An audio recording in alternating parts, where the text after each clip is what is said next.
Olá, meu povo, olá, meu grande amigo, irmão, Olá. companheiro de percurso, meu grande mestre filósofo, psicanalista, professor de português, de filosofia, de sociologia, antropologia, arte, menino, seu currículo. Vai ter um tempo, viu, galera, que se eu for ler o currículo dele, eu vou levar 1h30 de aula só fazendo isso. Ronaldo Ferreira, com muito prazer que eu divido novamente. Ó, gente, meu nome aí tá como professor Itaigara, mas eu sou professora Paula, viu? Eu me esqueci de me apresentar, porque os meninos não são nossos, né? É No, verdade. no segundo ano eles são seus, mas eles não são meus. Alguns É, não são. a maioria meu e já está aí na luta desde o ano passado, alguns. Eu disse a você que eu cheguei para dar aula no segundo ano. Professor, eu já assisti uma aula sua, não sei onde foi. Eu disse, foi no YouTube. Você Uma. assistiu no YouTube. A gente deu não sei quantas. Ele assistiu uma. E Mas ele nem então, sabia onde foi. Mas estava muito valendo. prazer. Muito prazer, eu sou a professora Paula, tá? Sou professora de linguagens, de arte, do terceiro ano. Professora de linguagem, professora de arte, professora de cultura. Professora. Também um currículo assim, invejável, escritora, né? Tem aquele negócio que você, quando está vivo, tem que escrever um livro, tem um filme e plantar uma árvore. Eu já fiz as 3 coisas. Isso quer dizer o quê? Nada. Isso quer dizer que eu tenho que continuar viva, caminhando, que é do jeito que você ia dizer até. Mas é muito prazeroso dividir essas aulas com o professor Ronaldo. O professor Ronaldo é um amigo querido do meu coração, alguém que, independente da amizade, tem uma competência muito grande, que a gente fica brincando. Você não pode elogiar porque é meu amigo, né? Mas eu acho que quem pode elogiar verdadeiramente... Eu não só posso, como devo lhe elogiar, independente de ser seu amigo, né? Aliás, a professora Paula já me deu muita aula, né, professor? Não é pela idade, que ela é mais nova do que eu, é porque eu comecei tarde e ela também teve um papel de mentora. Ela chegava para mim e dizia assim, pare de dar essa aula parecendo que está pregando um sermão. É porque vocês precisavam ver como ele falava igualzinho a um monge pregando, gente. Era uma loucura, mas dava um sono. Sabe aqueles sermões na igreja que você vai meio cansado, aí o padre, irmãos, este capítulo da Bíblia nos fala. Pronto, ele falava assim. Imagina. Aí eu dizia, mas se não prestar atenção, irá para o inferno. Aí acordava. Mas aí, olha como ele está hoje, tá vendo? 15 anos no mosteiro, foram 15 ou 8? 8 anos no mosteiro, já estava dobrando. Muito aprendizado, mas Ronald tem uma trajetória muito legal, tá, gente? A gente vai dividir esse espaço virtual aqui. E o nosso trabalho é trabalhar com vocês. O trabalho é trabalhar com a história da arte. No material de vocês é um livro que está junto com filosofia, sociologia e língua estrangeira.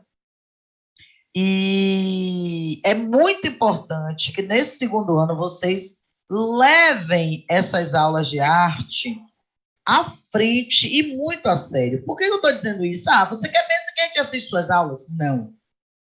A gente quer que vocês assistam nossas aulas como um veículo para, no ano que vem, quando você sentar numa prova de vestibular, seja ela o Enem, FUVEST, Unicamp, ou qualquer vestibular do Brasil, você consiga discernimento, conhecimento e maturidade para resolver essas questões, porque isso cai muito, galera. E isso não é papo de professor que vai dar aula, até porque essa aula é gravada. Eu não estou com você aí ao vivo.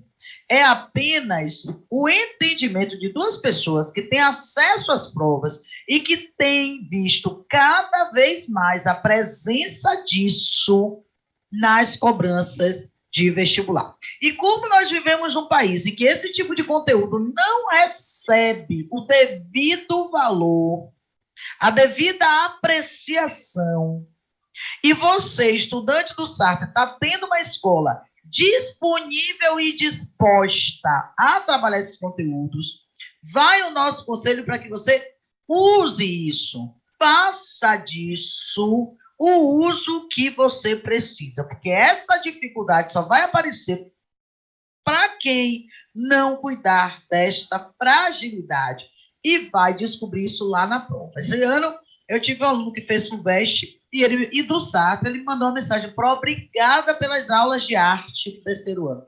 Algumas questões eu lembrei muito de você, porque FUVEST e Unicamp gostam muito dessa ponte, desse link com as questões da nossa formação cultural, o que eu acho, viu, Ronald, extremamente importante e plausível. Eu acho que toda sociedade que quer um povo consciente começa com a conscientização da importância da sua história cultural.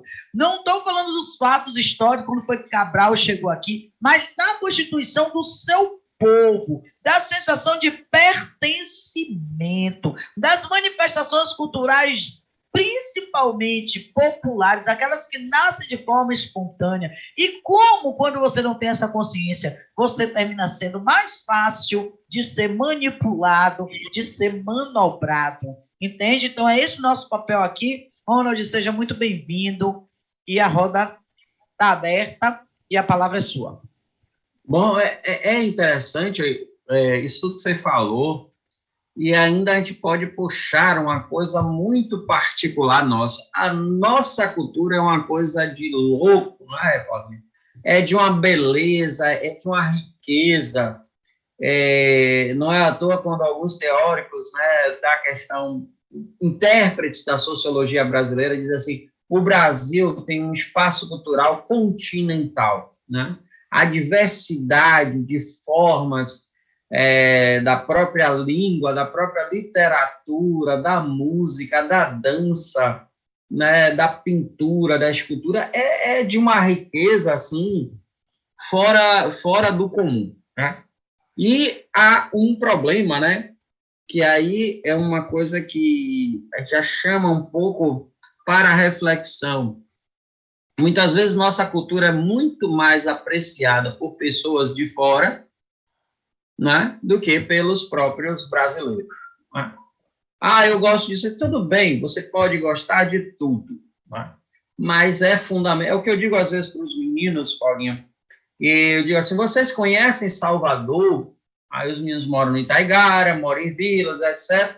Não, eu conheço Caminho das Árvores, eu conheço Tancredo Neves, mas não, você já foi no centro? Não, eu nunca fui. Já foi no museu tal? Não. Vá, porque tem gente que vem de muito longe ver isso, não é?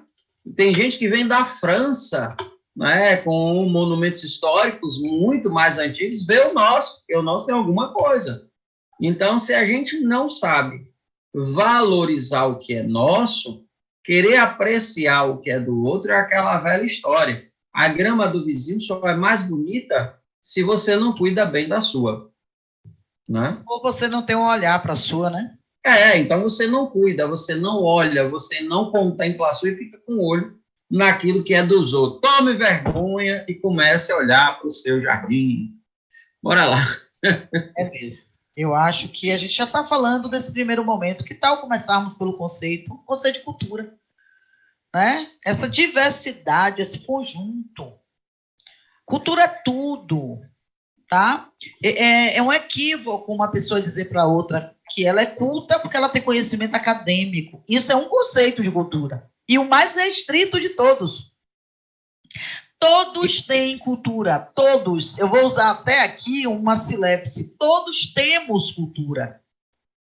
Todos somos produto de uma ancestralidade. Todos viemos de uma raiz. E nosso tronco tem raízes profundas. Diga, professor. Pode dizer. Não, você estava falando de cultura, eu lembrei de uma fala de Carlos Brown, não vou lembrar com tanta precisão, que ele diz assim, um homem numa ilha com um coco e conseguir fazer algum som com aquele coco, ele já está ali começando a produzir alguma cultura. Né? Então, essa produção, aí vem todo um conceito que as pessoas precisam ter muito cuidado, gente. Não é à toa que várias questões estão aparecendo na internet por falta de conhecimento. As pessoas não entendem o que quer dizer, ficar repetindo coisas, minha avó dizia que igual a papagaio, ficar repetindo coisas igual a papagaio. né? Porque igual o papagaio, por mais bonitinho que você acha ele falando, ele não raciocina sobre o que ele fala. Ele repete coisas e às vezes tem um sentimento ou outro de alguma coisa. Mas veja, quando a gente traz essa ideia de cultura, que é o conceito que vem lá desde a antiguidade, e que vai ter um momento em que vai representar o acúmulo de conhecimento que o povo europeu achava ter mais do que os outros, mas esquecia que esse acúmulo de conhecimento vinha de várias culturas que eles tinham dominado e explorado, então eles estão dizendo algo que depõe contra eles mesmos. Mas aí vem, por exemplo, quando a gente entende o valor da cultura e percebe que toda e qualquer sociedade produz cultura, a gente começa a ter um cuidado naquilo que a gente fala. Né? Sim. E não porque não existe melhor nem pior, existe cultura. Sim, e que a cultura é o DNA de um povo. Uhum. Não existe um povo sem sua cultura. O que caracteriza um povo não é um conjunto de pessoas ocupando o mesmo território. São essas linhas invisíveis que ligam cada componente ao outro. Tá? E o nome dessas linhas é cultura. Então, é complexo? É um conceito complexo, porque envolve uma série de questões, conhecimento, crença, arte, moral, lei, costume, é muita coisa. E que determina o comportamento do indivíduo, né? Como vai dizer o Kohlberg, aí determina o comportamento do indivíduo na sociedade. Então, a cultura não pode ser simplesmente como é que você age. A sua ação já é produto de uma série de outros fatores que envolvem desde nível de escolaridade até classe social, nacionalidade, que roupa é essa que você veste, quais são as datas comemorativas, tudo isso envolve cultura. E que manifestação você escolheu para falar de sua cultura? Então, a cultura tem a ver com a identidade e a cultura tem a ver com pertencimento. E quando o Ronald traz de forma assim magistral a questão de a gente olhar a grama do vizinho e não perceber a beleza da nossa grama e não cuidar dessa grama, é porque nós não somos educados para nos sentirmos pertencentes. Então, eu ver um baiano olhar o samba de roda e dizer: Ave Maria, que saco, isso é um porre. Ele não foi educado para entender o aspecto cultural daquilo para a construção do seu povo. E aí vem uma coisa que para mim é muito séria. Quando você deixa de se ver como povo, você perde a sua noção de coletividade, que é uma questão séria, profunda e presente de forma tensa na nossa sociedade. Pode vir, que eu sei que o senhor quer falar, seu Ronaldo. Não, você estava falando aqui, eu estava lembrando, né, na outra aula você falou do Bauman. Um dos livros muito interessantes do Bauman se chama Identidade, que ele vai trazer a figura lá do antropólogo jamaicano, sociólogo, que é o Stuart Hall, né, sobre a ideia do que é identidade, né? E isso é muito rico, porque ele pertenceu à Academia Britânica, né, de Antropologia, de Sociologia, de Ciências Sociais. E a preocupação dele, homem negro e da Jamaica, como ele estava sendo visto agora, que ele pertencia à elite, né, da academia, né, estava na Inglaterra, convidado pelas universidades, as grandes universidades norte-americanas, e ele pensar que ele pertencia à Jamaica, né, que não tem esse expoente, esse respeito no mundo acadêmico.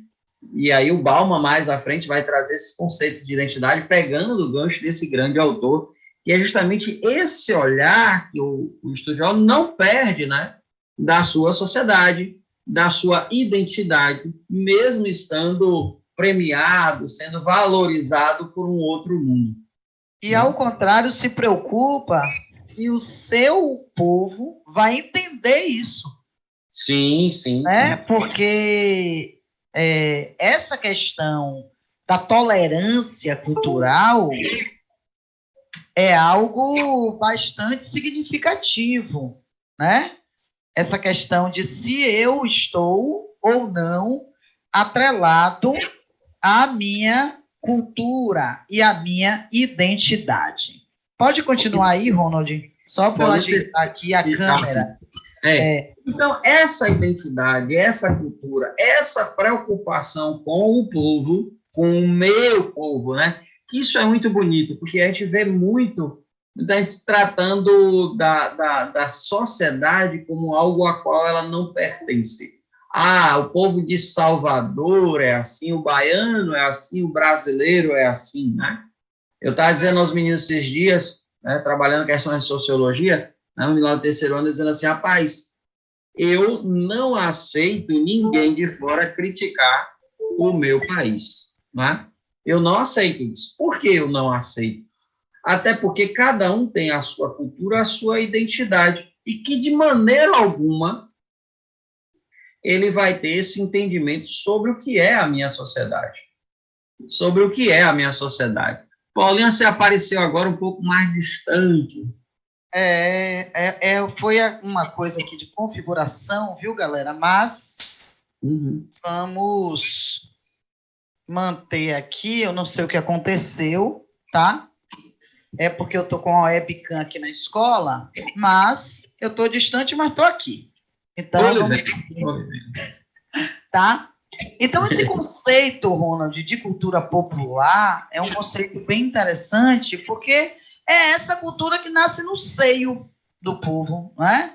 Essa cultura popular está muito atrelada a essa questão da própria diversidade, né? Então, quando a gente pensa em como os portugueses chegaram aqui e que havia já uma ancestralidade indígena, e que essa ancestralidade, é interessante a gente colocar esses dois conceitos, né? O conceito de cultura erudita e cultura popular, porque a cultura erudita é a cultura acadêmica que vem, a academia vem de todo o conceito ocidental europeu, como você trouxe na aula anterior, em relação a como o termo academia aparece, eu vou deixar isso para você falar, e como o Brasil é um país de cultura popular, porque nós temos como berço o povo. O nosso berço é o povo, né? Então, como é que eu não vou ter uma cultura que emerge de forma espontânea, natural, com esses elementos culturais pertencentes a esses povos, com esses hábitos e costumes de uma população específica? E olha esse item 2, sem imposição da elite. É a coisa que nasce com essa sociodiversidade, basicamente pautada na espontaneidade e que é transmitida de geração em geração, em geração em geração, e que hoje, com o nosso modelo, corre um risco danado de ser colocado de lado, de ser abandonado, de ser esquecido, né?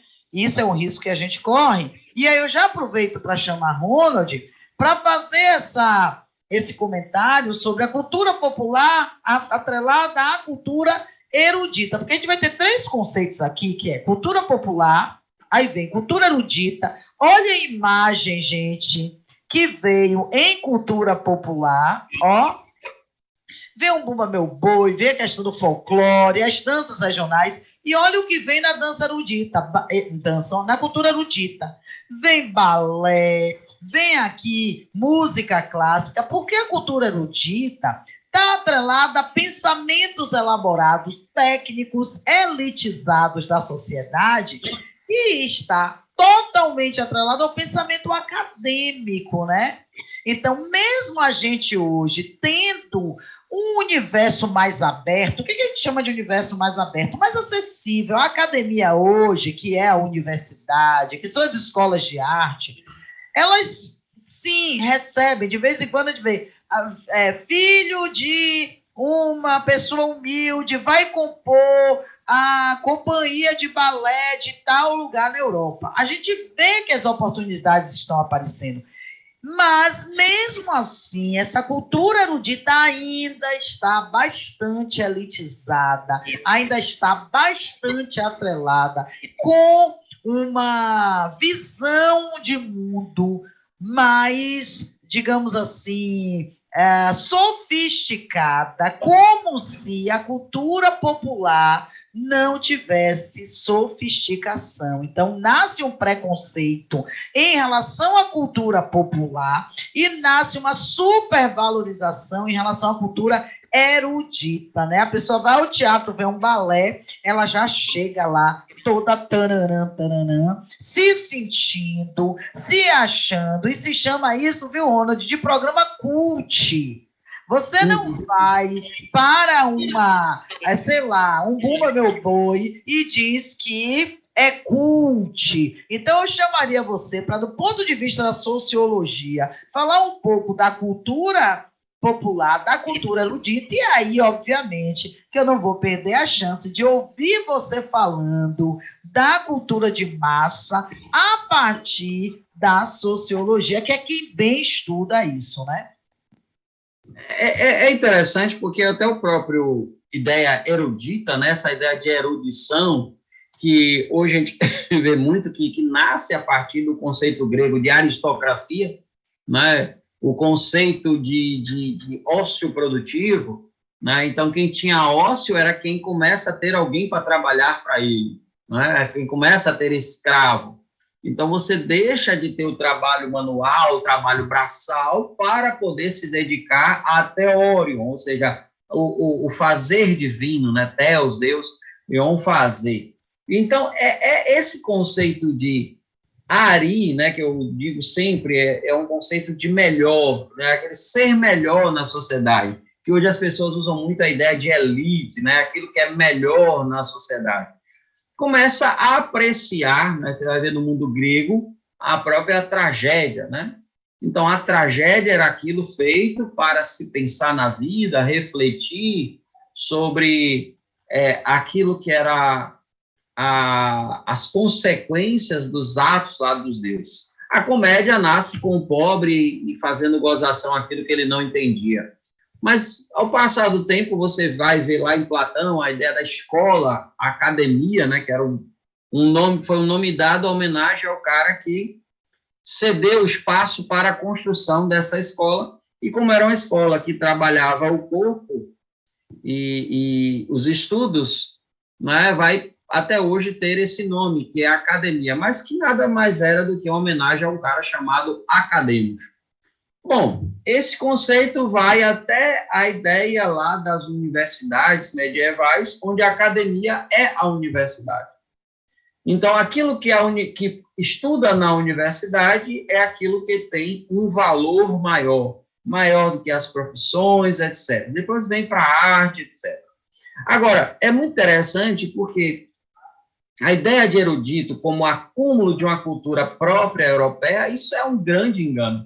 A cultura europeia, ela ficava de cá para lá para cá, principalmente os países como Inglaterra, a França e depois outros, nas navegações, etc., acumulando patrimônio cultural de outros lugares e se apropriando desses patrimônios. E depois inclusive dizendo... do Oriente, né, Ronald? Inclusive do Oriente. Sim. Você vê, por exemplo, todo o orgulho das navegações não seriam possíveis, essas navegações seriam possíveis sem a técnica tanto dos chineses quanto dos islâmicos, dos muçulmanos, né? Mas aos grandes navegadores, etc. Tem seu valor, mas esquece do outro lado. Os vários instrumentos que vão compor uma orquestra sinfônica, as várias formas de dançar. Só que aí você tem algo que vai esquecer da onde começa tudo isso. Por quê? Toda manifestação cultural não nasce da academia, ela nasce do povo. Por exemplo, você vai ver uma ópera, era aquilo que era apresentado, né, de forma popular, era cantado, etc. Você vai ver a mitologia grega, era aquilo que era cantado nas ruas, né? Então, tudo isso vai ganhando um espaço daquilo que era tido como acúmulo, essa ideia de cultura.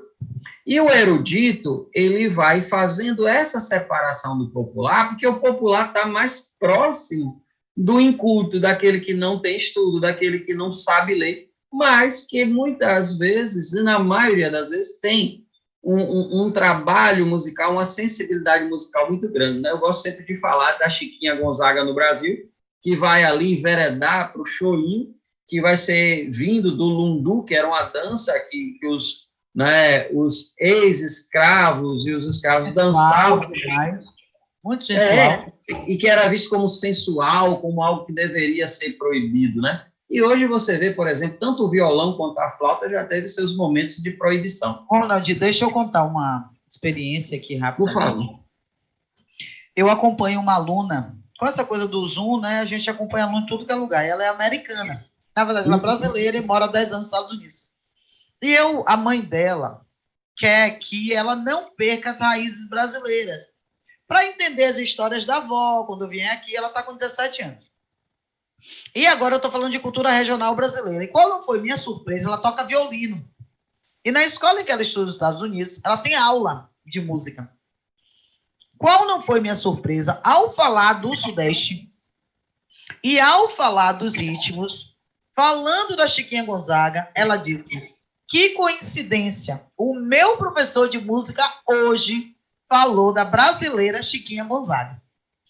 Eu fiquei abismada e muito zangada, porque quem fala de Chiquinha Gonzaga na escola hoje somos eu e você. Sim. E detalhe, porque queremos. E nos Estados Unidos, a aula de música tem Chiquinha Gonzaga como referência. É brincadeira, meu irmãozinho? Só era isso. Não, aí você vê proibido, separou vários sofrimentos ali na vida dela, e hoje o chorinho é tido como a música clássica, a música cult brasileira, né? Mas, assim como o samba, né, que a gente, antigamente, eu, menino, escutava meu pai falando tanto de samba-canção, hoje o samba-canção também ganha esse lugar, até como a música popular brasileira, que a gente conheceu muito, eu ouvia muito quando adolescente, Caetano, Gil, etc., né? Já ali numa levada mais, né, para frente, porque eles já tinham feito mais sucesso antes. E o que acontece? Hoje eles são vistos como uma música para pessoas que têm uma certa erudição.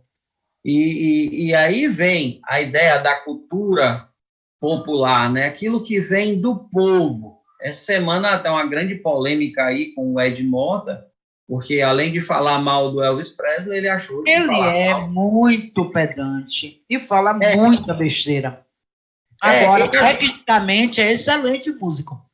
Não, ele é um excelente músico, canta bem. Agora, ele resolveu desconstruir os ícones, né, da música, inclusive agora a música popular brasileira, que é o Raul Seixas, que Raul Seixas não sabia de nada, etc, etc. Bom, eu não vou falar muito do Ed Mota, porque eu não vou perder tempo com o Ed Mota. Eu já gostei muito de algumas poucas músicas que eu conheço dele, a partir da produção dele, né? Mas a questão não é nem essa, é que, assim, uma das coisas que eu vi um dia desse é que o Brasil não conhecia o Brasil porque o brasileiro não gostava muito do que é ser brasileiro, não tinha essa identidade nacional. Que eu falo sempre para meus alunos que é o maior ato de ser patriota, é amar o seu país e respeitar a sua cultura e procurar conhecer não só o Brasil, mas toda a sua história, né? Não só de sofrimentos, mas também de alegrias, né? Porque a gente tem uma visão muito estranha do nosso próprio país, e aí quando alguém vem lá da França estudar o Patativa, da Soré, a gente diz, mas como é? Então, veja, a gente não estuda essa cultura popular riquíssima, e que produz muito, cada dia trazendo mais novidades. E se a gente for olhar para o passado, o Paulinho, que conhece bastante de música popular brasileira, ficaria horas aqui falando de nomes, né, que não tiveram o reconhecimento que deveriam ter. Aí a gente sai dessa questão da cultura popular para a cultura massificada, que é aquilo feito simplesmente para vender, que gruda igual chiclete, e que vem por uma indústria cultural, né? Os caras pensam, os caras produzem algo e vão ali jogar na sociedade, isso vai passar um tempo, mas às vezes isso vem da cultura popular, algumas coisas. O ruim é que muitas vezes a indústria cultural, de tão massificada, ela sobrepõe a cultura popular, né? Você, por exemplo, percebe na construção do funk carioca que logo o funk massificado ele vai encobrir o verdadeiro funk que falava da realidade, da violência, da vivência do homem e da mulher carioca da favela, né? Então, vai ser encoberto por o funk que vai para os bailes burgueses e a da dança sensual. Nada tenho contra, né? Mas a indústria cultural, ela às vezes tem que ser feito nocivo de querer vender tanto e atropelar aquilo, como agora mesmo a questão dos próprios fluxos, né? Que aqueles meninos que não tinham condições de ir para os bailes, etc., termina fazendo na rua. O que para boa parte... E se a gente, viu, Ronald, não ficar muito atento, é capaz de uma cultura de massa dessa, daqui a pouco ser confundida com cultura popular. Não, é o que está acontecendo com a questão do próprio pagode, né? Que ele veio nascendo das questões populares e hoje você tem uma industrialização nele que não tem espaço para as manifestações populares, né? A própria música que nasce aqui na Bahia, que fez sucesso, né, que vem de uma cultura de resistência, que são os blocos afros, foi rapidamente engolido pela massificação de alguns elementos da indústria cultural do axé music, né? Então, assim, essa indústria cultural, ela pode, né, como vai dizer o próprio Walter Benjamin, ela poderia muito bem ajudar na propagação e difusão da música popular, bem como de outras coisas. Mas o interesse não é esse. Não é? O interesse é simplesmente transformar aquilo que é uma arte popular ou até erudita em algo consumível e que não tem nenhuma intenção de ser representação ou identidade. Exato. E uma coisa importante na cultura de massa, gente, é essa questão de não ter distinção, é juntar todo mundo e é Ctrl+C, Ctrl+V. Isso é bom, portanto, todo mundo consuma. Então, passa a ser uma manifestação que extrapola suas idiosincrasias, né? Você deixa de ser idiosincrático e passa todo mundo a ser uma reprodução de mesmos gostos e quereres. Então, por isso, tem aí no slide que ela é criada com o objetivo de atingir a massa, transcendendo todo tipo de distinção, porque a ideia é um consumo em larga escala. E numa sociedade sem conhecimento, isso é muito fácil de ser alcançado, porque o conhecimento lhe empodera o ser humano para dizer não. É uma cultura que massifica com finalidade comercial. Aí vem o carnaval, vem um funk nesse modelo que está aí, né? E o grande veículo da cultura de massa são os meios de comunicação. Eu gosto muito dessa imagem aí ao lado, repare o que está fazendo. Está pegando a diversidade lá em cima e olha o que sai. Mais do mesmo, né? E não por acaso, olha só quem está manipulando essa chave que transforma, que massifica, né? Lembra quem, né, Ronald? Olha o chapeuzinho do bebê. Então... Desculpa, Paulinha. Tem uma coisa muito forte que as pessoas não sabem, talvez via série, via filmes norte-americanos, a ideia é que se é mostrado o povo da cultura muçulmana, né? Que primeiro a gente tem que fazer uma distinção aqui, depois eu vou voltar para falar disso, porque, por exemplo, quando você fala de cristianismo, você fala de vários cristianismos. Quando você fala de budismo, você fala de vários budismos. E quando você fala de islã, você fala de vários islãs. Então, aquela ideia que o povo, né, boa parte da população muçulmana resiste à cultura massificada norte-americana, é justamente contrário à ideia de uma aculturação, para que sua cultura não seja esquecida a partir de toda essa imposição de quem manipula os meios de comunicação. Você vê que isso é tão forte, Paulinho, que nos últimos tempos você tem uma ascensão de filmes e séries espanholas, mas que tem as características dos filmes e séries norte-americanos, assim como os sul-coreanos. É muito interessante. Porque, sim, assim, eles estão produzindo algo, mas eles estão reproduzindo uma outra cultura que não é a deles, de tão massificada que é. Então, mas isso é um problema? É até mesmo para a música erudita. As pessoas não percebem, mas vão começar a dizer, isso é música de enterro, essa música é triste, porque não desenvolve uma sensibilidade para uma música mais reflexiva. Não, sim, desenvolve uma sensibilidade para um outro tipo ou outros tipos de dança ou de ritmos, né? Então, isso é uma outra questão da indústria cultural ou cultura de massa. Falta realmente uma educação para isso, e quando não há uma educação para isso, piora muito. Aí a indústria cultural faz uma festa. Porque, assim, a indústria cultural está aqui, mas se você tem conhecimento para o não, ela vai ficar aí, ela não vai criar eco. Mas no momento que você é um barco à deriva, qualquer vento leva você. Qualquer correnteza conduz você. E é isso que a gente tem hoje, não é?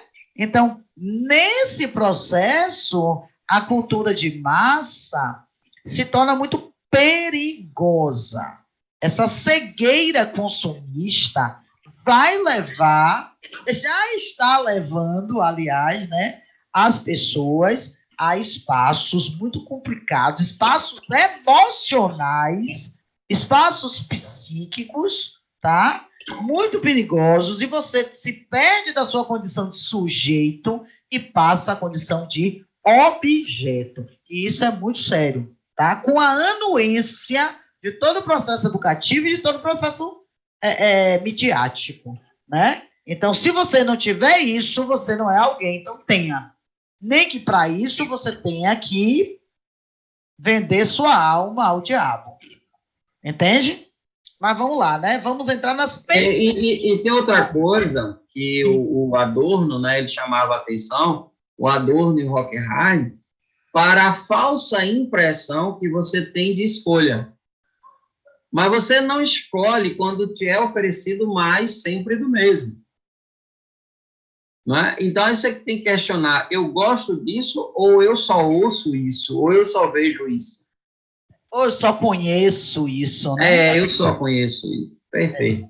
E aí, como eu só conheço isso, entra na caverna de Platão, né? Se eu conheço só essas imagens distorcidas, refletidas, isso é a realidade, e eu me adapto a elas. Essa coisa de o ser humano ser muito fácil de adaptar é um prejuízo, muitas vezes. E a gente fica achando essa adaptação uma coisa legal, mas é essa adaptação que gerou esse modelo falido contemporâneo ocidental. Esse modelo de vida contemporâneo ocidental é falido e a vida se constitui uma tragédia, tá? Não se pode falar de saúde numa sociedade doente. Esse modelo é um modelo adoecedor.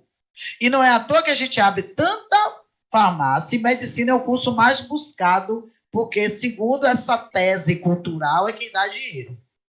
Né? Mas isso é tão metafórico.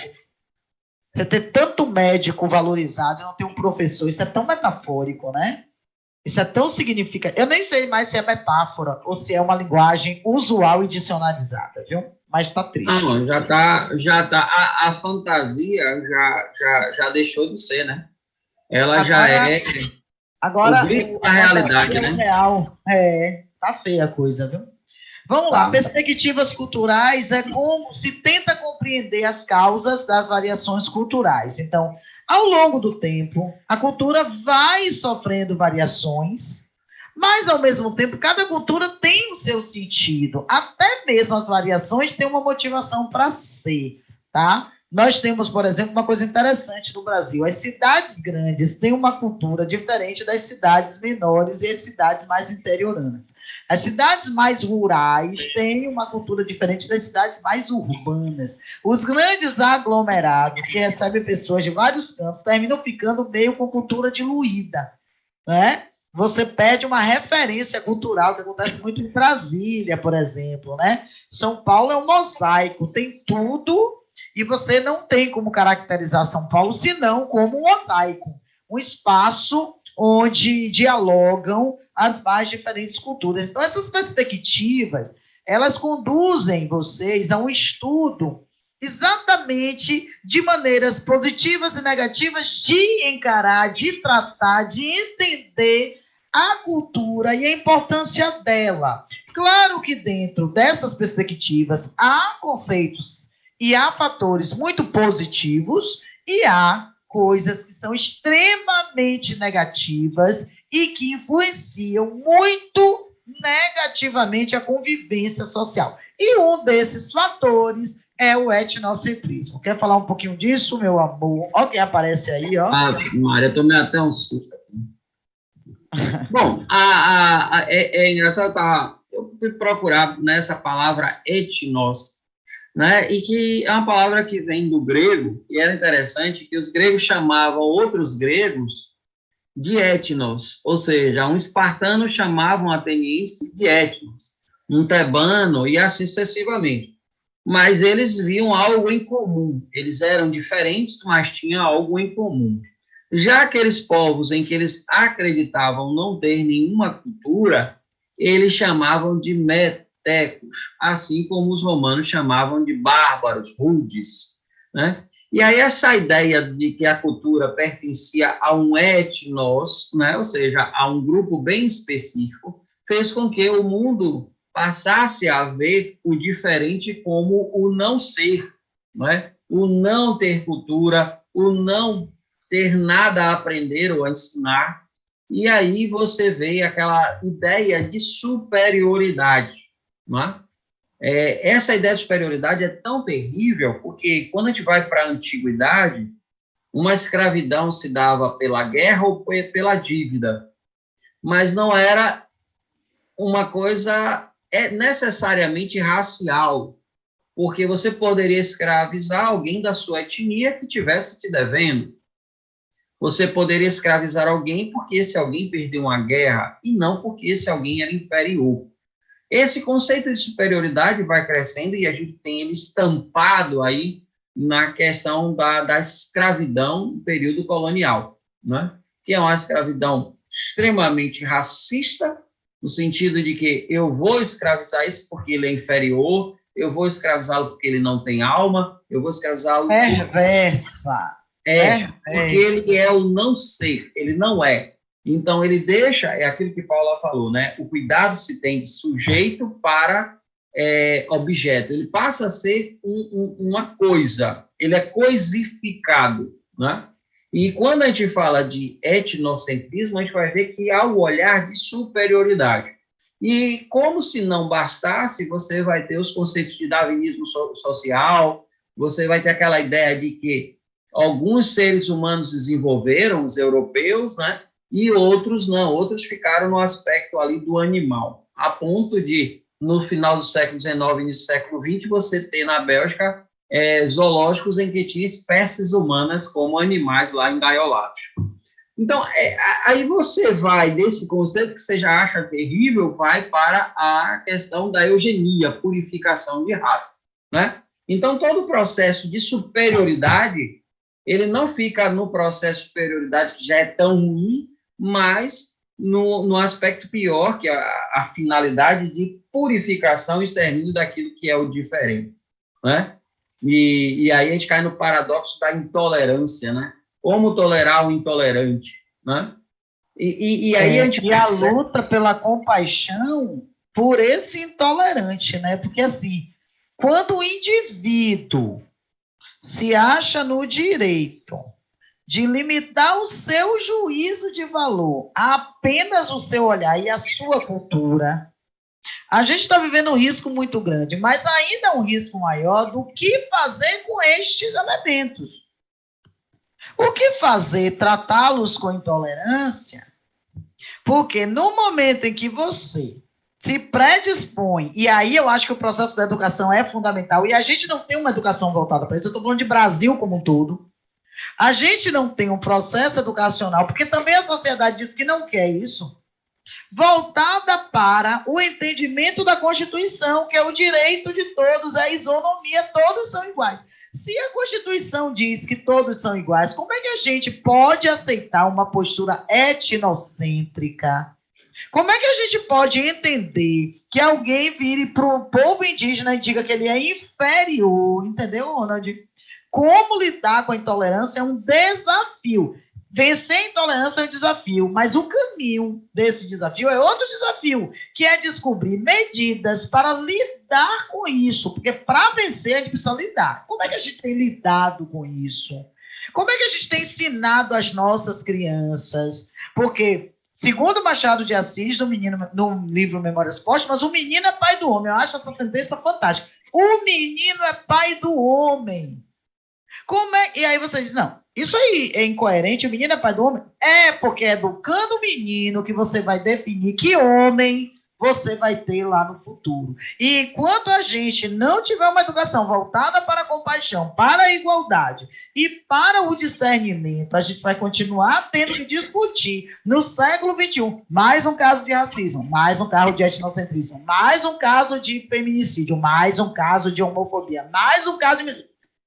Isso cansa, porque a gente vive há séculos discutindo tudo isso. Ah, mas você não vive há séculos, mas eu sou produto da minha ancestralidade. E a energia dos meus ancestrais continua sendo de quem lutou contra as mesmas coisas. Então, uma sociedade tão evoluída, com ações tão pequenas, isso é incoerente. Isso é paradoxal, professor. Isso não tem sentido. É o que eu estava dizendo essa semana para os meninos, semana passada, que nazismo era algo para a gente falar somente do ponto de vista histórico, algo que ficou no passado. Mas a gente tem neonazistas. Então, a gente retoma uma discussão sobre algo que está aí. Não é invenção, não é um ódio. Não é mimimi. Não é. A gente está vendo... práticas hoje, inclusive por pessoas que não têm a mínima noção, porque se tivesse a mínima noção, jamais defenderia algo contra ela mesma. Não é? Sim. Mas aí vem a questão da ideia de se entender onde é que eu estou no mundo, né? Essa ideia de identidade. Espera aí, onde é que eu estou no mundo? O que é que eu sou? Porque é uma distorção da própria ideia. Alguém que precisa se achar superior a outro alguém é porque, no fundo, ela se sente aquém de qualquer pessoa. Ela se sente aquém de qualquer pessoa. Então, ela tem que entrar num grupinho de pessoas piores que ela, que digam que ela é melhor do que os outros, junto com aquele bando de acéfalos. Né? Então, essa é uma questão muito séria quando a gente trata de etnocentrismo, quando a gente vai trazer a questão do relativismo, que é um outro aspecto, que cada lugar, cada povo possui e produz sua cultura, e que cada cultura é relativamente igual. Aí você aproveita e já entra nesse conceito que está aí de relativismo cultural, que é exatamente o oposto, é o ponto em oposição a essa coisa, centraliza numa etnia e relativiza a cultura. Desculpa, eu te interrompi porque você falou disso. Não. Eu entrei já no automático, eu já fui, né? Que é justamente... Agora, o relativismo em si tem algum problema? Tem. Quando você entra naquela ideia de que qualquer prática dentro de uma cultura é relativa e pode ser, e eu não tenho nada a ver com isso. Aí, quando fere a questão dos direitos humanos, quando fere princípios éticos, não é bem assim. Então, o relativismo traz esse aspecto que pode ser colocado como negativo, mas a ideia de que toda cultura é igual e importante dentro de si, porque cada cultura só pode ser interpretada dentro do aspecto a qual ela pertence, não é? Você não pode jamais, aí você vê a questão lá do Malinowski, né? Quando o Malinowski ele sai do continente europeu, e ele vai lá para a Oceania, depois vai para o continente africano, ele diz assim, olha, não dá para se estudar uma cultura sem estar inserido nessa cultura. E Sim. mesmo assim, estudar uma cultura é viver aquela cultura como participante, não, como alguém que está ali, né, passivo àquela cultura. Eu não estou ali para colocar a minha, eu estou para absorver aquela cultura. Que é o que essa de Queiroz prega, né? Para você entender a cultura do outro, ao visitá-la, dispa-se da sua cultura. Da sua cultura. Se você não se despir, você vai ter uma postura preconceituosa. Porque o preconceito, o pré-julgar, né, que é o prejuízo, vem sempre dessa postura de etnocentrismo. E ainda tem um fenômeno hoje que é bem interessante, que pessoas começam a achar que uma cultura que não é a sua é superior à sua. Isso é um outro fenômeno que vai dar um trabalho aos sociólogos mais à frente, porque o cara elege o inseticida para matá-lo, né? É aquela velha história da barata com raiva do pernilongo, comprou um inseticida para jogar no pernilongo e não percebeu que ela ia morrer também, né? Então, você valoriza uma cultura como o nazismo, você sendo brasileiro, um caboclo, né? Como dizia Cazuza, caboclos querendo ser ingleses, e aí você não entende o que você está fazendo. Mas, paciência, né? Estudar é bom e muita gente não quer ficar reproduzindo um bocado de maluquice. De novo, a educação é o contraponto disso tudo, né? Para vocês, inclusive no relativismo cultural, que é essa compreensão, a tentativa de compreender essas diferentes culturas, sem colocar ninguém como superior ou inferior, você precisa de educação, porque você também não pode achar que o outro é superior a você, né? Claro que você falou dos conflitos, porque tem cultura que desrespeita mesmo, e é preciso essa conscientização através da educação, que todo ser humano é ser cultural, gente. Todo ser humano é ser cultural.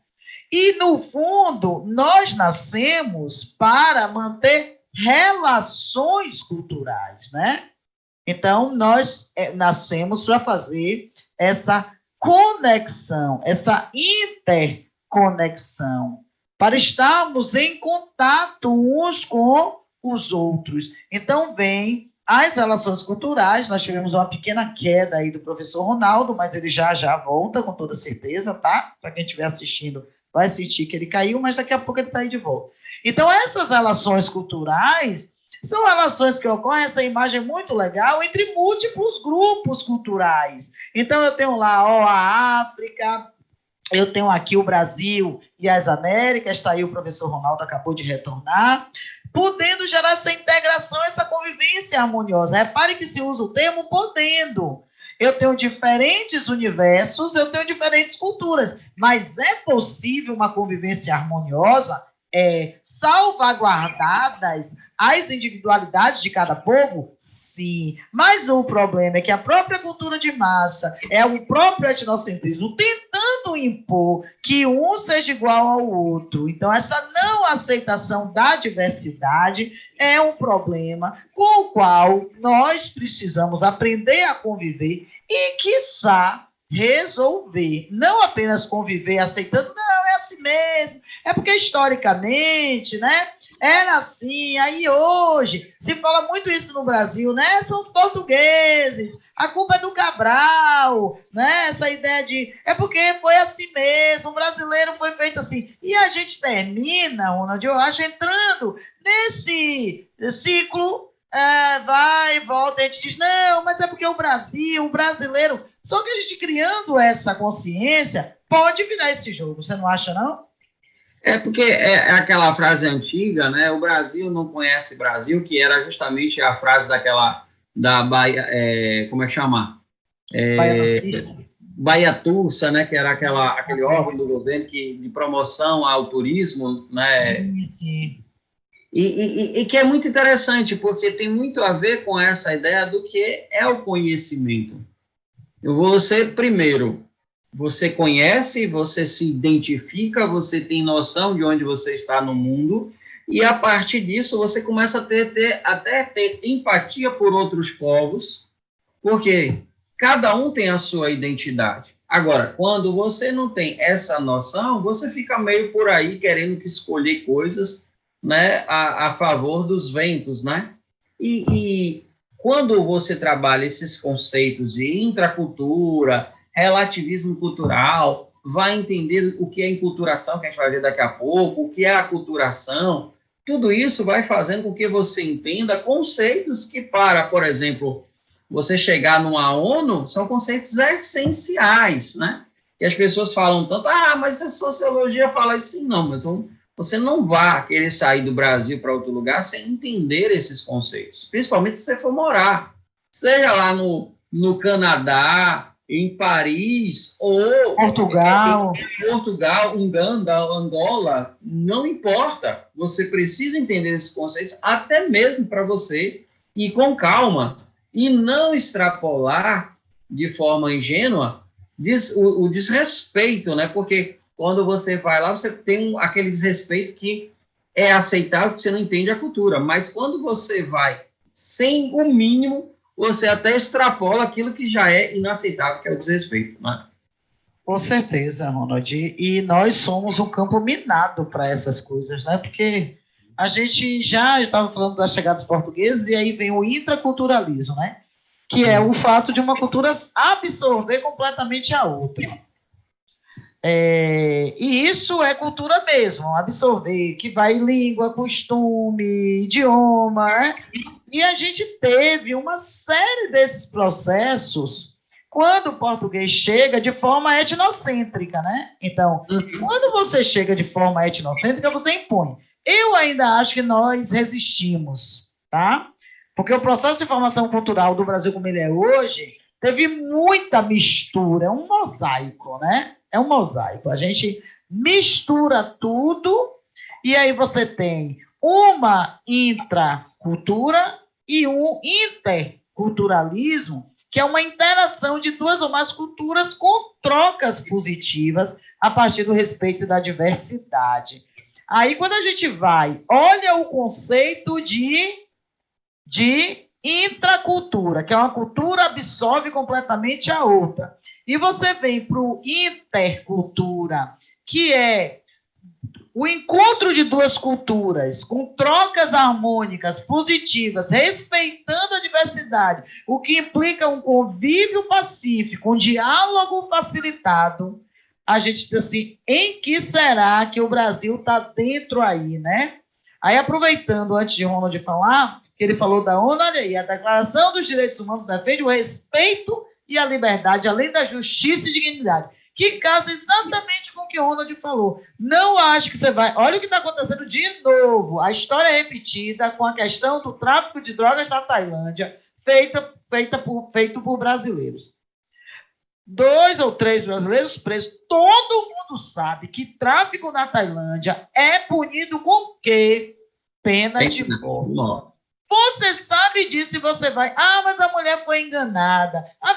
Meu irmão, ninguém vire para... Olha, eu não vou nem entrar na esfera do julgamento, porque eu acho que isso é muito pérfido, tá? Não, e tem um problema aí que a gente não pode julgar, ela pode até ter sido enganada, né? A gente não vai aqui entrar, mas tem um outro aspecto que é assim, é um dos tipos de tráficos mais bem pagos justamente pelo o risco que representa.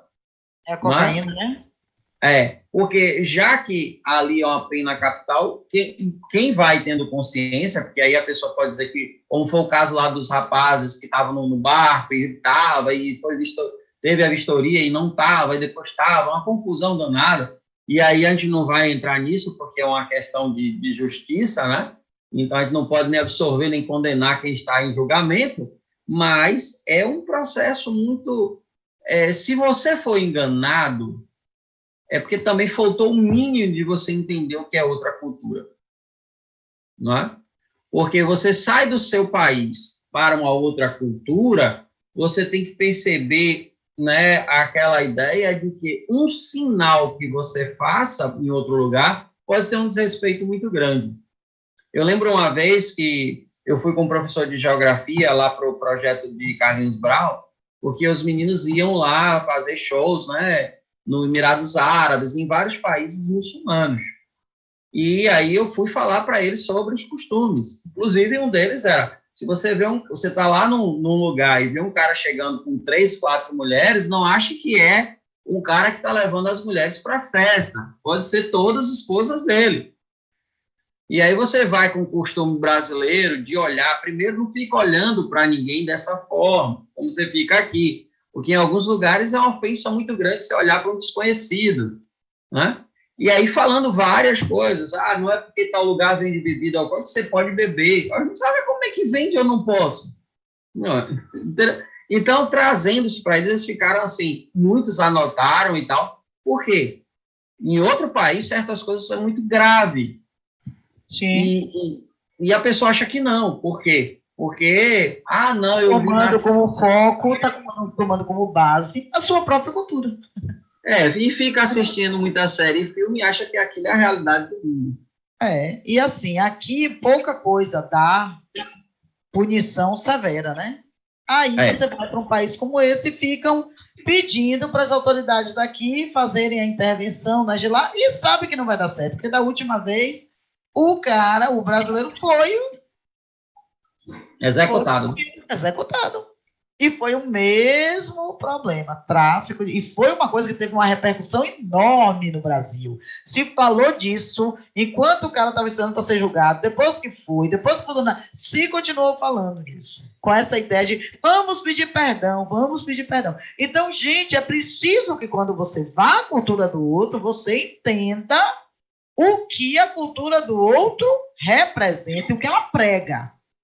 Não adianta essa visão romântica. Eu tenho uma pessoa conhecida que foi para a Índia e foi sem todo aquele aparato, né? Foi visitar um templo e disseram para ela, em bom inglês, sem cobrir o rosto, você não entra. Só entra no templo com o rosto coberto. Você tem que botar lá a burca, todo o aparato. E aí ela estava com outra pessoa que tinha um lenço, aí ela enrolou aqui e entrou. Senão ela não poderia entrar. É a cultura de lá. Como é que eu vou chegar daqui?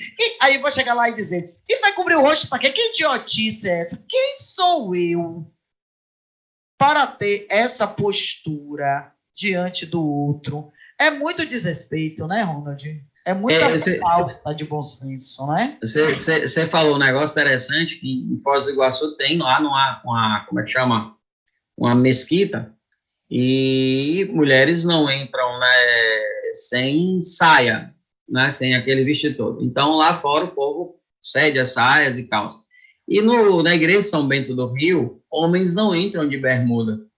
E é engraçado que tem um senhor que há vários anos ele aluga calças na entrada do mosteiro para os desavisados. Ele vive alugando calças.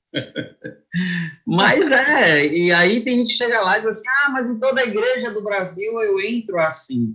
Mas aqui não é assim, ponto. Aí ele diz, não, aqui não é assim. Não é? O aviso está lá embaixo, você subiu a serra aí porque quis. Mas veja, essa ideia, né, de em todo lugar assim, tem muito desse processo de aculturação. Se a minha é assim, os outros têm que se enquadrar a minha.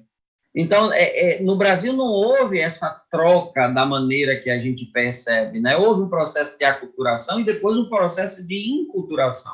Sim. Graças à religiosidade que aqui conseguiu fazer isso, né? Um lado extremamente negativo, que veio do ponto de vista cultural, por favor, né? O cristianismo católico chega aqui promovendo uma aculturação, impondo a religião aos povos nativos, e depois você vai ter um processo de enculturação pelos próprios jesuítas que vão ser expulsos do Brasil. Não é? Velho Pombal. Quando eles começam a falar a língua geral, que era uma mistura do português com tupi-guarani, aí foi proibido, a gente tem que voltar a falar português, senão a gente ia ter uma outra língua, né, Paulo? Ia ter o brasileiro. Mais do que a gente tem, né? E é importante, viu, Ronald, eu pegar a sua fala para dizer que esse é o processo que ocorre no Brasil, tá? é de aculturação. Aí você vai perguntar, Pro, e por que não é intraculturalismo? Porque não houve uma absorção de uma cultura pela outra. Nós hoje temos aí a cultura indígena ainda, com a cultura portuguesa europeia, com a cultura afro-brasileira e com uma cultura que mistura isso tudo, inclusive linguisticamente, né? Porque muita gente diz que a gente não fala português, que a gente fala brasileiro, mas oficialmente a gente fala português. Mas se você for para Portugal achando que vai tudo é compreendido, você vai se enganar. Porque sem falar o lado literal deles, né? Que é absurdo.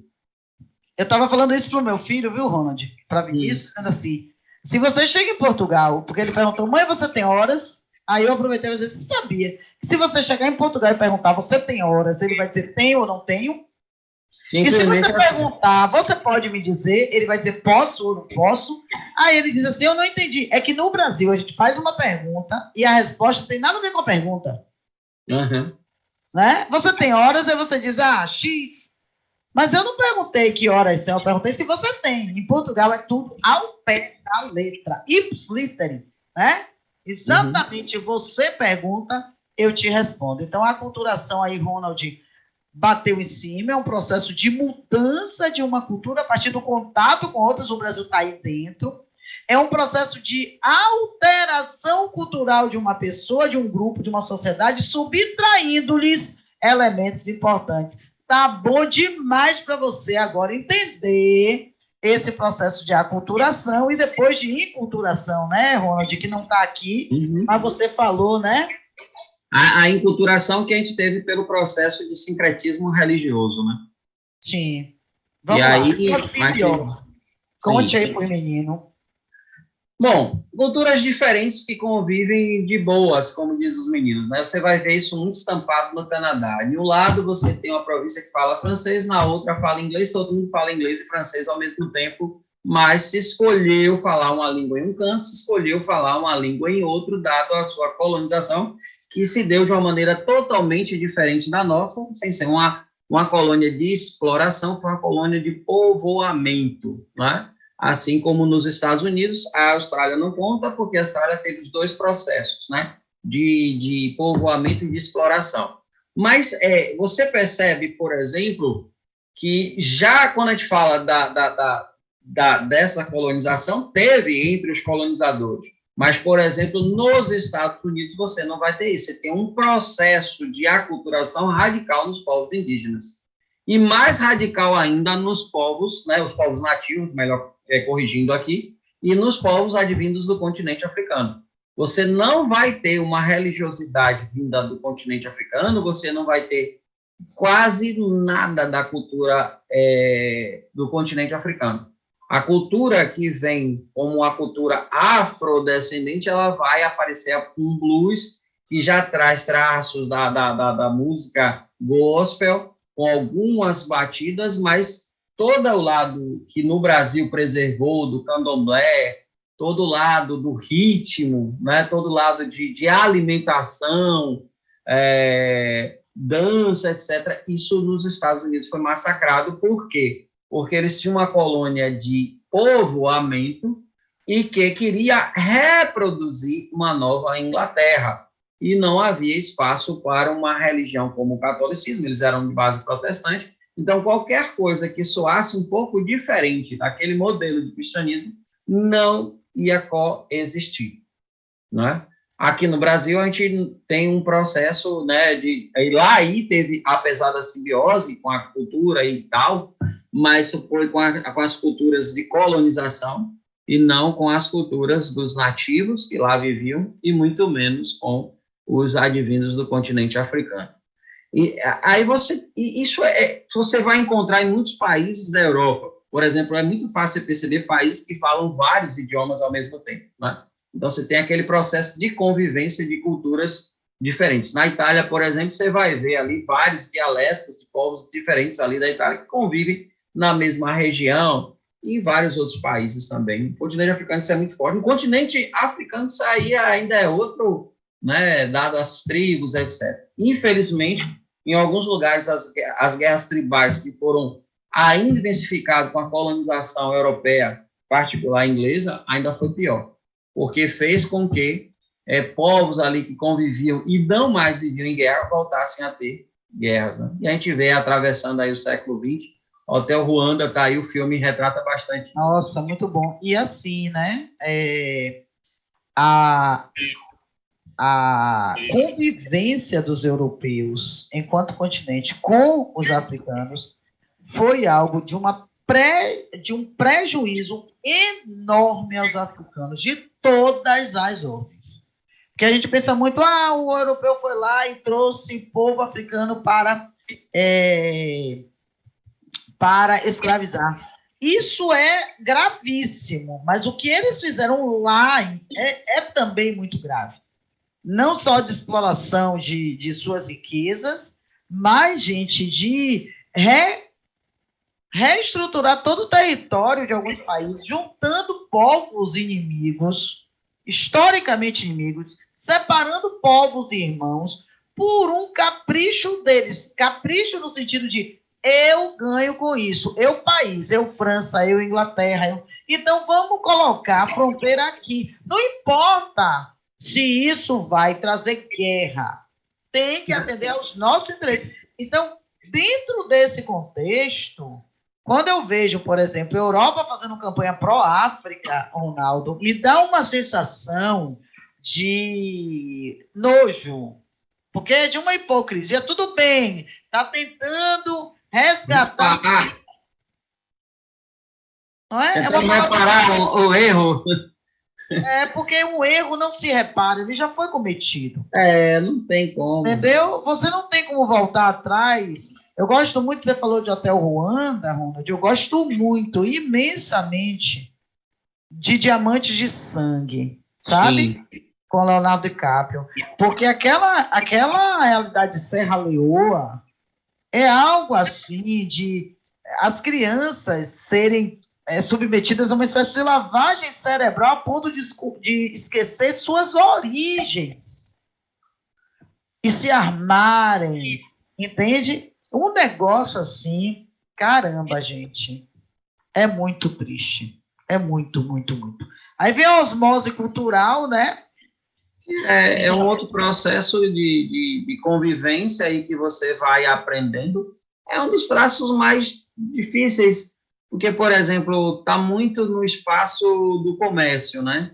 Então, você vai conviver, por exemplo, com inglês, porque você trabalha com relações internacionais e vai viver em outro país, etc. Então, você vai aprendendo. Você vai para o Japão e lá você vai convivendo com aquela cultura e vai aprendendo com aquela cultura. A partir dessa convivência... com a galera do futebol, né? Sim, o pessoal do futebol, você vê, o pessoal vai para a Espanha, vai para a Inglaterra, e termina de tanto convivendo, eles vão ali aprendendo, né, aquela cultura, não é? Alguns até conseguem dupla cidadania a partir disso, né? Sim. Eu acho que a tendência do mundo globalizado é cada vez mais essa osmose cultural, você não acha, não? O problema é a ideia de que ainda existe muito a aculturação e ainda existe muito a ideia do etnocentrismo, Sim. E isso faz com que se crie ainda grande dificuldade nessas relações internacionais, que é um ponto assim muito difícil, né? Porque se você não respeita, não entende a outra cultura, é difícil você conseguir ter uma boa relação, né? Porque você vê povos do continente africano não tiveram tanta resistência, tiveram, mas desarmados, situações bem... Mas, por exemplo, povos de cultura islâmica, eles resistiram muito mais. Até porque os muçulmanos já tinham uma cultura muito mais desenvolvida que muitos europeus que foram colonizar, né? Você vê no Brasil como os alçais resistiram, né? Um dos poucos grupos que resistiram de forma... Quem eram os alçais? O que a gente conhece como malês. Sim. Né?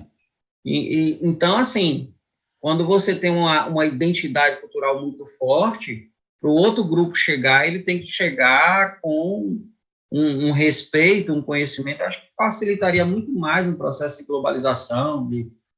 Agora, eu acho que tem uma relativização disso, a depender de quem olha quem. Por exemplo, se um país latino-americano recebe um grupo de pessoas de um país considerado desenvolvido, isso acontece de um jeito. Mas se for o oposto, aí, entende o que eu quero dizer, Ronald? Então, assim... Não, foi que eu estava até discutindo lá na questão, os professores falando do rapaz que foi assassinado no Rio de Janeiro.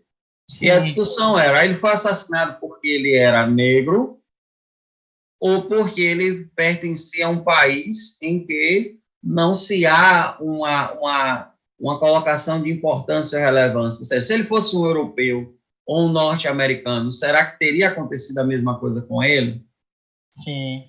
Que é o que acontece muito com os bolivianos, não é? Como eles são tratados no Brasil, bolivianos, venezuelanos, não é? E aí na Argentina é a mesma coisa, boliviano. Sim. Os argentinos recebem um brasileiro de uma forma muito cortês, mas quando é peruano, chileno, boliviano, venezuelano, eles têm muitas resistências, muitas, sabe? Recebem um brasileiro muito bem, mas que é uma coisa que a gente não tem muito, assim. A gente tem essa questão com o venezuelano, ou a gente não, eu acho nem que é uma coisa de Brasil, né? Está muito ali na fronteira. Tem algum segmento da sociedade que traz esse discurso muito novo, sinal, que é um discurso dos últimos 5, 6 anos. Sim, né? Que veio com a crise na Venezuela, né? Exato, e veio com toda essa ideia que antes não se tinha essa discussão muito entre direita e esquerda, que vem com esse processo que a gente chama de polarização, né? Sim, sim. Mas acaba ferindo o direito humano, né? Isso é muito sério.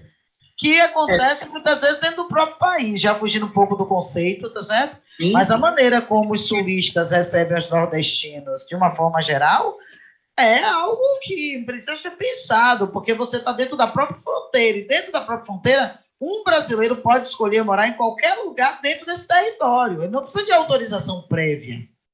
Tá certo? Eu posso sair daqui e morar no Rio Grande do Sul e eles têm uma obrigação ética e moral, porque isso é juridicamente garantido a mim, de, se não querem me aceitar, que pelo menos me respeitem. E isso não acontece. É como o paulista fala do baiano, né? E tantas outras pessoas aí que ficam trazendo a ideia de que baiano é burro, essa coisa toda, baiano é limitado. Se baiano, gente, é intelectualmente limitado, eu não sei o que é não ser limitado, porque eu acho o povo baiano inteligentíssimo. E eu não estou falando de Caetano, de Galo, estou falando de 1000 pessoas que eu conheço, que são extremamente inteligentes e nem tiveram a chance de ocupar um banco de uma universidade. Porque se tivesse, seriam fenômenos. Sem falar nos resultados das provas nacionais, né? O Enem, por exemplo, mostra bastante isso. Exato. Mas, veja, é uma coisa também, né? Até a rivalidade entre Brasil e Argentina, isso foi bem pregado também num período ali de Guerra Fria. Porque Brasil e Argentina representavam 2 grandes que juntos seriam maiores do que muita coisa. Exato.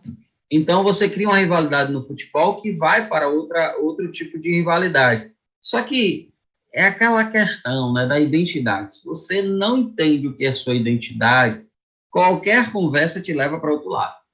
Sim. Né? Sim. E a gente está vivendo muito isso, né? Esse amor... Oi? Pertencimento, né? Nós somos muito frágeis nessa ideia de pertencimento. Tem gente que nunca ouviu a palavra pertencimento, né? E está tendo nos últimos tempos também, que é uma coisa que não é nova, isso vem desde o período da Guerra Fria, uma certa veneração pela cultura norte-americana. Sim, claramente difundida, né? Sim. Bom, aí vem a fusão cultural, né? União de 2 ou mais culturas com assimilação de elementos, gerando uma nova cultura. Isso aconteceu muito lá no Império Romano, né? Aquela ideia que assimila. No helenismo de Alexandre também. Porque você tem uma assimilação do processo do helenismo, né? Que foi virando muita cultura helena, e os romanos absorveram tanto a cultura helena que chegava um momento eles não sabiam muita coisa da própria, né? Por exemplo, eles vão dizer que são, em Vigílio, na Eneida, eles vão dizer que são descendentes dos troianos, mas a mitologia deles é uma cópia da mitologia grega com nomes diferentes, né? E aí você tem um processo no Império Romano, que quando você chega lá à frente, você vai ver um monte de colonizados lutando no exército romano. Sim. Assimilou tanto ali, viveu tanto aquilo que se perdeu, né? E essa força faz muito isso, né? A força, o poder, o exército, né? E se tem uma coisa que os romanos souberam fazer muito bem, foi essa força do exército, né? Tanto que os generais tinham um prestígio absurdo. Então, leva esses prisioneiros e aí passa a viver como romano, entre aspas, né? A cultura romana, você tem que absorver. Bom, aí a gente entra em algo que a gente está falando muito, porque falou de etnocentrismo, de uma certa forma a gente descamba para essa questão do apartheid, da segregação, que é uma relação de dominação entre grupos impondo valores. Claro que tudo isso parte de uma visão preconceituosa e violenta. O maior exemplo disso é o que se viveu na África do Sul, né, na era Mandela, Mandela que foi condenado primeiro à morte, depois revisitaram a sentença, foi uma prisão perpétua, ficou preso 28 anos e aí veio a liberdade dele, ele sai da prisão para se tornar presidente da África do Sul. Que trajetória desse rapaz, e ganhou o Nobel também da Paz, né? Muito merecido para o Nelson Mandela, mas essa política da segregação, essa postura, eu não vou chamar de política não, porque eu acho que isso é apolítico, mas essa segregação é algo que convive conosco o tempo inteiro, Ronald, o tempo inteiro. E tem uma característica interessante, nos Estados Unidos teve um apartheid, né, que foi do final do século XIX, início do século XX, justamente o período que nasce o movimento de blues, e depois jazz e tal, né, que é o movimento da música, e a gente não pode esquecer que a primeiro movimento... Bom, o Ronald tem uma travadinha aí, daqui a pouco ele volta, tá? A internet dele não está muito legal hoje, mas ele está falando dos Estados Unidos e como vai emergir nos Estados Unidos a figura de Luther King, tá? A gente está falando de Mandela aqui, né? Mas o Luther King é uma referência da luta contra a segregação. Luther King vai conduzir, inclusive, o povo negro americano para uma luta intensa e pacífica. E o detalhe é que este pacificista foi brutalmente assassinado, né? Que é uma coisa aí bem triste e bem marcante na história da luta, mas ele ficou como um ícone, como um expoente, tá?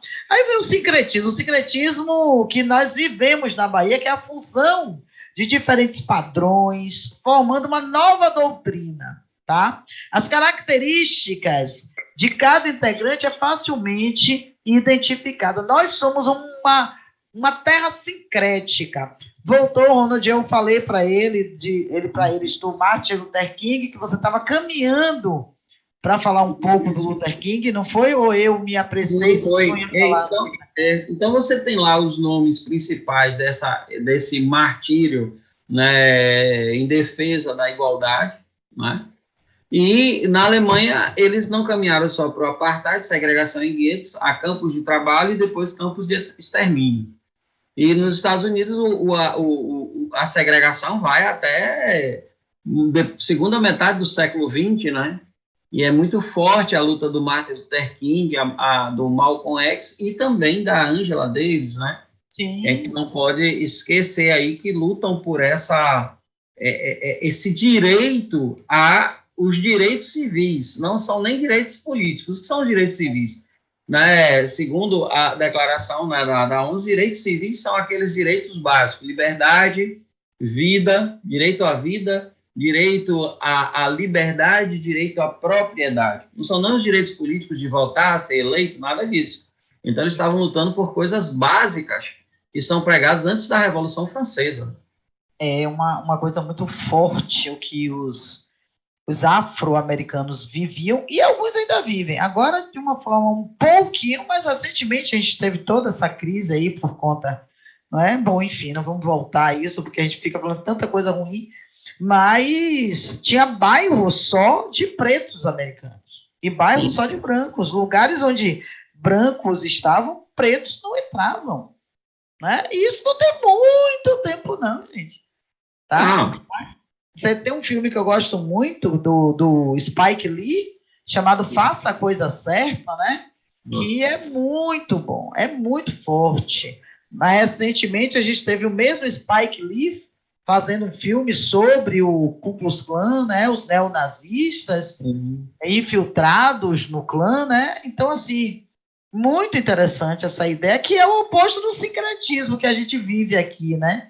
Em que você tem esse encontro, essa fusão. Então, aqui a gente tem sincretismo religioso, a gente tem sincretismo culinário, a gente tem sincretismo... Olha, gente, nós somos um povo sincrético, tá?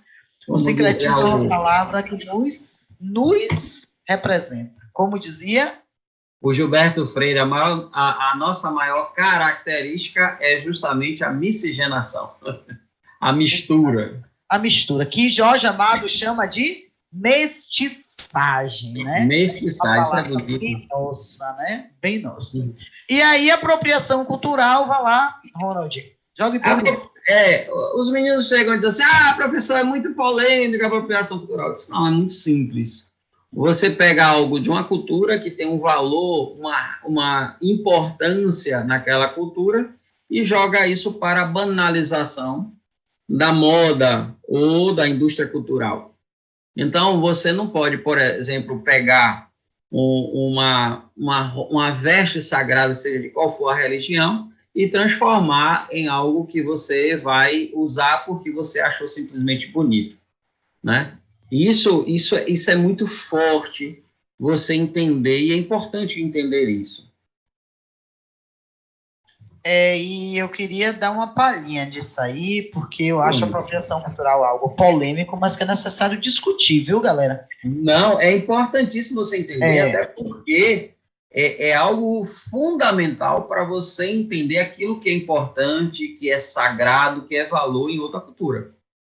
E essa palavra toma aí, entre aspas, cai exatamente no que você fala, né? A cultura dominante toma elementos de uma cultura considerada minoritária, dando-lhe novo significado. Significado aí ficou significado.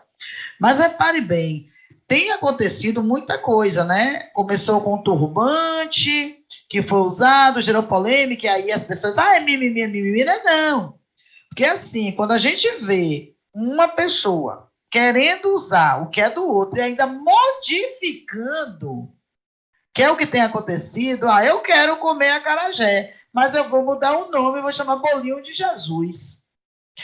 Dá para parar e aceitar isso de forma passiva? Não dá. Por quê? Porque quando a gente fala em acarajé, isso tem um significado dentro do processo cultural de grupos. Capoeira, eu quero pular, eu quero dançar capoeira, mas eu me converti a uma religião que não pode ter, por exemplo, batizado. Então, você não pode praticar a capoeira, que é um bem patrimonial, cultural e material de um povo. Porque eu não posso entrar na igreja, pegar a roupa do padre e vestir. Eu costumo dizer assim, em que ponto a sua religião se acha tão etnocêntrica que ela não pode mudar para a outra, mas a outra deve mudar para ela? Isso é muito sério, Ronald, porque é um desrespeito à individualidade cultural, tá? E quando a gente admite isso, a gente admite que esse tipo de violência, que não é mais simbólica, para mim é uma violência, eu vou tirar o nome simbólica, porque eu acho que às vezes, quando diz violência simbólica, as pessoas olham e relativizam a violência, sabe? E violência simbólica é tão séria quanto violência física. Com certeza. Entende? Porque você atinge a subjetividade do outro. Então, a Índia é inferior, mas eu adoro aquele colar que eu vi lá quando eu fui. Entende? E você sabe a representação disso? Mas eu não preciso saber. Se você não precisa saber a representação, como é que você pode usar isso aí? O que isso significa, se não mais um objeto?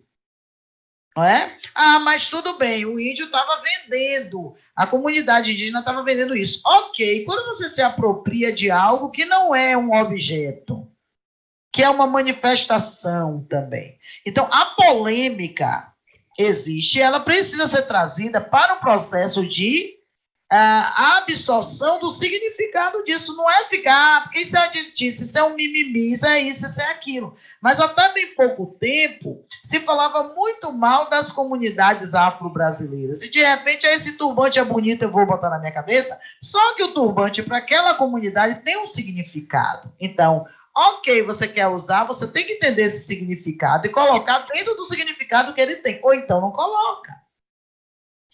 Que é o que eu acho que de repente vai ser, né? Eu estava assistindo alguma coisa que estava acontecendo nos Emirados Árabes e olhei aquilo tudo e disse, gente, eu não me vejo com essas roupas. Uhum. Entende? Mas se você disser isso para os habitantes dos Emirados Árabes, eles vão conhecer a sua cultura e a cultura dele é pertinente com aquela roupa. Ponto. Não cabe a mim dizer se é bom ou ruim. Agora, se eu acho feio e discriminei a vida inteira, porque agora, por modismo, eu uso. É o questionamento. Diga, Ronald. Tem um filme nacional que retrata a vida do diplomata brasileiro que morreu no atentado à embaixada lá no Iraque. Sim. E ele foi ser prefeito de uma sociedade em que estava tendo guerras de 2 grupos étnicos. E aí, quando ele foi se reunir com os grupos, ele colocou uma estola colorida. Sim. E aí, falando com os caras, um dos caras disse assim, você quer negociar a paz entre 2 culturas, as quais você nem entende o significado. Por exemplo, essa estola que você está usando, só quem usa é um homem sábio, reconhecido pelo povo como um homem sábio. Ele fica tão sem graça que ele tira aquilo, né, e depois ele vai tentar negociar, etc. Ele faz um esforço danado, consegue apoio da ONU, e finalmente ele consegue lá estabelecer um governo, e no dia que ele está lá para passar o governo, é tão bonito que o povo se une e vai dar a estola para ele. Pronto. Olha o significado, né? Que coisa... O reconhecimento do que é ser um homem sábio. Não é ele que se coloca, é o povo que coloca. E ele colocou aquilo bonito por cima do terno, achou bonito, né? Só que não é. Exato. Bom, Ronald, estamos fechando nossa aula. O capítulo 1 está dado. Eu quero dizer para a galera que são muitos conceitos, que não são conceitos difíceis, mas são muitos. E para quem não tem o hábito de estudar isso, eu aconselharia a ir com calma, até mesmo dividindo esses conceitos em partes e fazendo uma degustação lenta e gradual. Não sentar de vez, eu vou estudar todos esses conceitos. Daqui a 15 dias nós voltamos com uma nova gravação para vocês. Aí está o próximo assunto, artes e culturas africanas. E nós vamos cumprir todos os assuntos dos cadernos A, B, C e D de 15 em 15 dias em aulas maiores. Por que as aulas têm que ser maiores? Porque na série de vocês, um professor não faz um capítulo em uma aula, tá certo, Ronald? Então, nós vamos fazer uma aula maior e venceremos um capítulo por encontro. Quando não der, a gente joga um pedacinho para a aula seguinte e quando der tempo, a gente faz uma ou outra questão do material com vocês, tá bom? Então fica nosso abraço. Boa aula, assistam, aproveitem e se sintam abraçados. Ronald? Beijo, Paulinha, é sempre um prazer. Tá bom, galera. Um cheiro, hein? Tchau, tchau.